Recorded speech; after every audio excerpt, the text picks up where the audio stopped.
Right. కేంద్ర ప్రభుత్వం తీసుకొచ్చేటువంటి మోటార్ వెహికల్ సవరణ చట్టాన్ని తీవ్ర స్థాయిలో మోటార్స్ వెహికల్స్ అసోసియేషన్ యజమానులు అదేవిధంగా డ్రైవర్లు కూడా వ్యతిరేకిస్తున్నారు. గత 2 రోజులుగా దేశవ్యాప్తంగా కూడా ఆందోళన కొనసాగుతుంది.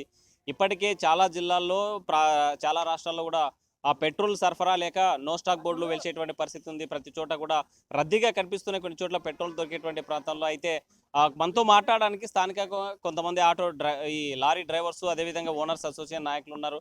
సార్ చెప్పండి, మీరు ఒక డ్రైవర్గా ప్రతిరోజు మీరు వెళ్ళేటువంటి జర్నీలో పడేటువంటి ఇబ్బందులు ఏంటి? సార్ మాకు ఇబ్బంది చాలా ఉంది సార్. అసలు మేము ఏడపోతే కూడా ఇబ్బందే. చెక్ పోస్టులు పోలీసు వాళ్ళు సతాయడం, ఆటోలు సతాయడము, అన్నీ చాలా చాలా అవసరపడి వస్తుంటాం. మళ్ళీ యాక్సిడెంట్ ఇది ఏదంటే మనతో ఇది అవుతలేదు. మాకు కూడా ఇంట్లో పిల్లలు ఉంటారు, మాకు కూడా వాళ్ళకు కూడా చూసుకోవాలి. అదే అని పరిస్థితి ఉంటుంది. మీరు చెప్పండి, ఒక డ్రైవరు యాక్సిడెంట్ చేసి తన పారిపోయి కింద ఏం జరిగిందని చూసుకోకుండా పారిపోవడం కూడా తప్పే కదా? ఇప్పుడు ఒక డ్రైవర్ యాక్సిడెంట్ చేసి పారిపోవడానికి చేయడు ట్రై, కాకపోతే వాడిని తీసుకొని చేయాలని అన్నీ చేస్తాడు. కాకపోతే ఈ పక్కల ప్రజలు బతకనీయరు అని డ్రైవర్ని, అందుకోసం వాడు పారిపోవాల్సింది వస్తుంది. ఆ పక్కల ప్రజలు ఇట్లే నిలబడి చూసుకుంటూ ఉంటే ఆడెందుకు తీసుకొని పారిపోతాడు? ప్లస్ వాడు తీసుకొని వెళ్ళిపోతాడు హాస్పిటల్కి. ఆ డ్రైవరు వాడు ఒక జీవిని ఇడిచిపెట్టిపోడు కదా. ఎందుకు చేస్తున్నారో వాళ్ళకి అర్థం చేసుకోవాలి. చట్టం ఇది ఏం చేస్తున్నారు, యాక్సిడెంట్లు అవుతున్నాయంటే వాళ్ళు ఎందుకు అవుతున్నాయి ఏమనేది వాళ్ళు నిర్ణయించాలా. అంతే కదా సార్. ఇప్పుడు ఇడిచిపెట్టి తగిలించి చూసుకుంటూ అయితే పోడు కదా, బతికేయాలనే ఉంటాడు. వచ్చి ఈయన అంటాడు ఆయన అంటాడు, మంచిగా గేటు కొడితే ఈడు చచ్చిపోతాడు. అప్పుడు వాడిని ఎవరు ఏం చేయాలా? ఇట్లా ఉంటుంది అంతే సార్. ముందు ఇలాంటి సంఘటనలు చాలా జరిగాయి. మనం రీసెంట్గా కూడా చాలా సంఘటనలు. ఎందుకు పారిపోయే వాళ్ళని ఏం చేయాలి? పారిపోవడానికి వాడిని ఏమి భయపడి కాదు సార్. యాక్సిడెంట్ అయితే జరిగిన తర్వాత వాడి ప్రజల నుంచి రియాక్షన్ కాపాడుకోవడానికే పోతాడు. మనం ఏం చెప్తామంటే యాక్సిడెంట్ అయిన తర్వాత డైరెక్ట్ పోలీస్ స్టేషన్ పొమ్మని చెప్తాం. ఆ పోలీస్ స్టేషన్ పోయే దారిలో కూడా వాళ్ళల్లో తెలిసిన వాడు ఎవడో వీడే డ్రైవర్ అని చెప్పి మొన్న హైదరాబాద్లో కూడా డీసీఎం డ్రైవర్ని రాళ్లతో పెద్ద పెద్ద గుండ్లు ఎత్తేసి చంపేశారు. ఈ లారీ ఫీల్డ్ ఇప్పటికే అతలాకుతలమే ఉంది. జిఎస్టీ అని పెట్రోల్ డీజిల్ రేట్లు విపరీతంగా పెంచినటువంటిది పోయి ఈ డ్రైవర్ రిక్రూట్మెంటే లేకుండా పోయింది. వ్యవస్థ ఎట్టుంది అంటే ఉన్న కాడికే ఆర్ని అడ్జస్ట్ అయ్యే వాళ్ళు ఉన్నారు తప్ప నేను నేర్చుకుంటాను ఈ ఫీల్డ్ని అనేక లేదు. ఈ చట్టాలు ఇప్పుడు మళ్ళీ ఈ చట్టం వచ్చి జీవో నంబర్ తెచ్చి 10 ఏళ్ళు జైలు శిక్ష అంటే ఎవరు రారండి. ఆటోమొబైల్ రంగం దివాళెత్తిపోతుంది. ఇప్పటికే చాలా ఇబ్బందులు ఉంది.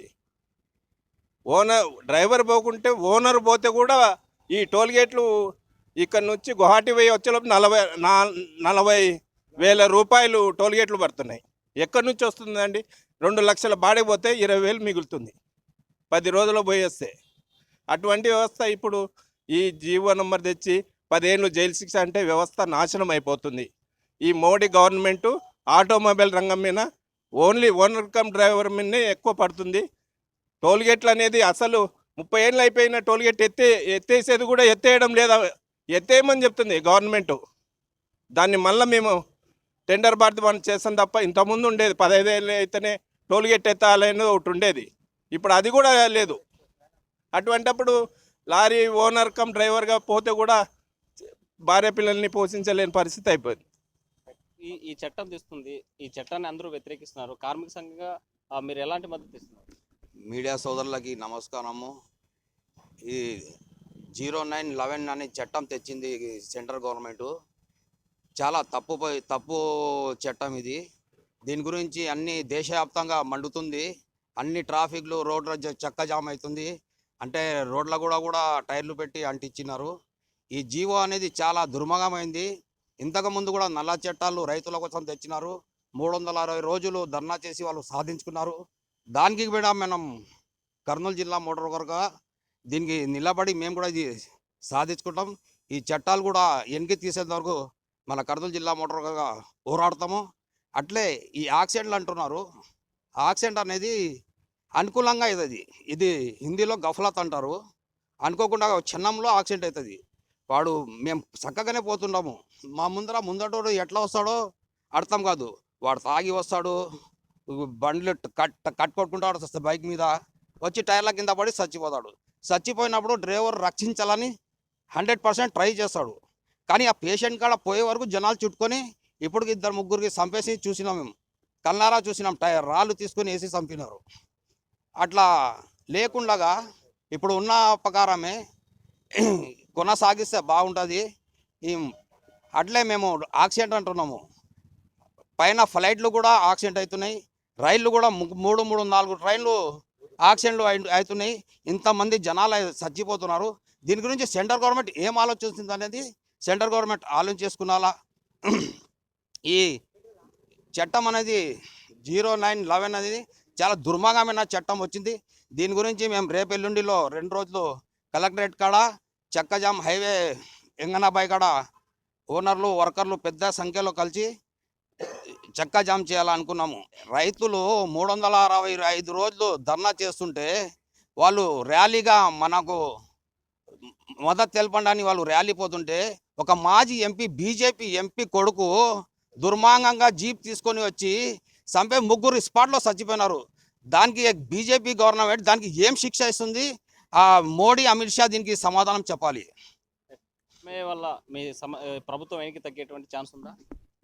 ఇప్పుడు తగ్గేంత వరకు వెనక్కి పోయేదేమి ఉండదు. సిఐటిగా ఎప్పుడు సపోర్ట్ ఉంటాం వర్కర్లకి, దాంట్లో ఏం భయం లేదు. చెప్పండి, ఈ చట్టం వల్ల లారీ ఓనర్స్కి డ్రైవర్స్కి జరిగే నష్టం ఏంటి? బాగా నష్టం సార్. ఇప్పటి వరకు వర్కర్ లేరు. మెయిన్ వర్కర్ అనేది చూద్దామంటే దొరకడం లేదు. మళ్ళీ దీన్ని తెచ్చిపెట్టినాం అనుకో, ఆడున్న వ్యవస్థ ఆడ నిలబడిపోయింది అనుకో, మెయిన్ వర్కర్ మీదనే కదా ఆధారపడి బతకాల్సింది. ఇప్పుడు ఒక టైర్ ఇప్పాలన్నా నేను వేపుతానా? ఇప్పలేను. ఓ లోడే తాడు కట్టాలని చేయగలనా? ఇప్పుడు మా వర్కర్కి ఏదైనా దెబ్బ తగిలిందంటే మేము చూడగలం. కానీ ఈ చట్టం అనేది చాలా అన్యాయమైన ఆలోచన. చాలా ఇబ్బంది కారణాల వల్ల జరిగే సంఘటనలు ఎక్కువవుతున్నాయి.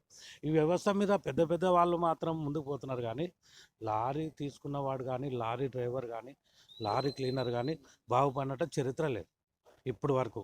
దాదాపు నేను 32 ఏళ్ళు అయింది ఫీల్డ్లో ఉండి. ఏం చూసినామంటే లారీ ఉంది అంతే. ఆయనకు అప్పు, ఫైనాన్స్, మంచి చెడ్డ ఇవి ఉన్నాయి. టోల్ గేట్లు అని, డీజిల్ అని, వ్యాట్ అని, ఇన్సూరెన్స్ అని. ఇన్సూరెన్స్ అయితే 3 అంతలు పెరిగింది సార్. ఎక్కడ లారీ తిప్పగల లారీ ఓనర్ చెప్పు. ఇవన్నీ చూస్తూ సరే అయినది అయింది, ఎటనో జరుగుతుందంటే మళ్ళీ ఇట్లాంటి చట్టాలు చేస్తే ఒక్క లారీకి 2 మనుషులు, 4 మనుషులు ఉండాలి సార్. ఒక్క మనిషి ఉన్నాడు సార్ ఇప్పుడు, వాడు కూడా లేకుండా అయిపోతే ఈ లారీ వ్యవస్థ ఎలా ఉంటుంది చెప్పు. ఇంతవరకు ఒక లారీకి డ్యూటీకి 15 రోజులు ఇద్దరు చేసేవాళ్ళు, 15 రోజులు ఇద్దరు అంటే డ్రైవర్ క్లీనర్ జతగా. అట్లా చేస్తే టైమింగ్ ప్రకారం బడి తిరిగేది. ఇప్పుడు ఇంకోటి ఈ వర్షాల కారణం వల్ల ఇంకా దైన్యంగా తయారైంది ఇది ఫీల్డ్. ఏమైందంటే ఏమన్నంటే ఎక్కడ లోడింగ్ లేదు. సరే అట్లాంటివా ట్రాన్స్పోర్ట్ మీద పోతే ట్రాన్స్పోర్ట్ వాడు 200-300 తీసుకుంటాడు. వాడు ఎట్లా ఉంటుంది దాని మీద లాభం పొందుతాడు, వాడు ఒక్కడు. మేము ఇక్కడ కనీసం అంటే దాదాపు రోడ్ ఎక్కినప్పటి నుంచి ఒక 50 మందికి మొత్తం అన్నీ పంచుకుంటూ పోయి మిగతాది డ్రైవర్, క్లీనర్, ఓనర్ తినాలి. ఇట్లా ఉన్న వ్యవస్థ మీద మళ్ళీ ఈ రకంగా చట్టాలు తెచ్చి పెడితే దీని విధానం ఏమిటి, ఎలా ఉంటుంది చెప్పండి. ఇంత దారుణమైన పరిస్థితి వాళ్ళకి ఎక్కువ కూర్చున్న వాళ్ళకి కానొస్తుందంటే రోడ్ల మీద యాక్సిడెంట్ అంటే ఎట్లయితుంది యాక్సిడెంటు? వాడిని మందు తాగకుండా మద్య నిషేధం చేయి, లేదంటే వాని వ్యవస్థ మీద వాడు ఏం డ్రైవింగ్ చేస్తున్నావు వాడిని వెరిఫికేషన్ చేయి. నీ వ్యవస్థ ఉంది కదా పోలీస్ వ్యవస్థ, నువ్వు వాళ్ళలో వెరిఫికేషన్ చేయను చేస్తే నీకు అర్థమవుతుంది ఏం జరుగుతుంది. ఆర్టీఓ చట్టం ఉంది, ఆర్టీఓ కాడ ఇప్పుడు బార్డర్లో వెళ్తుంది మన బండి. ఇప్పుడు దాదాపు 4-5 స్టేట్లు పోతుంది బండి. ప్రతి బార్డర్లో చెకింగ్ చేయమనండి డ్రైవర్ని, లారీ డ్రైవర్ని చెక్ చేయమని, మిగతా బండ్లలో చెక్ చేయమనండి. అప్పుడు ఎవడు బయట పడతాడని తెలుస్తుంది. ఒక లారీ మీద తెచ్చి పెట్టడం అనేది కరెక్ట్ కాదు. అంటే దీంట్లో మనము మొత్తము వ్యవస్థ మీద ఎట్లా ఉందంటే ఫస్ట్ టోల్ ట్యాక్స్ అనేదే లేదు. డీజిల్ అని, వ్యాట్ అని, నానాక చట్టాలు ఒక్కటని కాదు, మొత్తం లారీ మీదనే. ఇప్పుడు ఆయన ఉన్నాడు రెడ్డి, ఎక్కడ ఆయన ఉన్నాడు, ఏం చేశాడు? ఇక్కడనే ఉన్నాడు, దాదాపు మాతో పాటుగానే ఉన్నాడు. చాతగాక లైన్ తిప్పలేక లోకల్ పెట్టుకున్నాడు. చాత నేను కాడికి ఆడిపోతాడు, 200-300 ఆటో కన్నా న్యాయమైంది. ఈయన ఏం చేస్తున్నాడు, ఆడ ఇటుకలు తెచ్చుకుంటాడు, ఆ ఇటుకలు తెచ్చేట దించితే 250-300 మిగులుతుంది. ఆ లారీ డీజిల్ ఖర్చులు అన్నీ పోను. అట్లా వ్యవస్థ మీద ఎంతవరకు అని ఇది కలగడం చెప్పు. ఇప్పుడు ఆయన ఒకటేసారి 7 లక్షలు 10 లక్షలు జుల్మానా అంటే లారీ ఓనర్ కట్టలేడు, లారీ డ్రైవర్ కట్టలేడు, లారీ క్లీనర్ కట్టలేడు. ఇంకోటి ఈ వ్యవస్థ అనేది సమస్తదాయకంగా ఉండాలి. కానీ ఇది వాళ్ళు ఎక్కువనో కూర్చొని మాట్లాడడం కరెక్ట్ కాదు. ప్రతి ఒక్కడు దీని మీద పడుతున్నాడు ఒక రాజకీయ నాయకుడు కాడ నుంచి.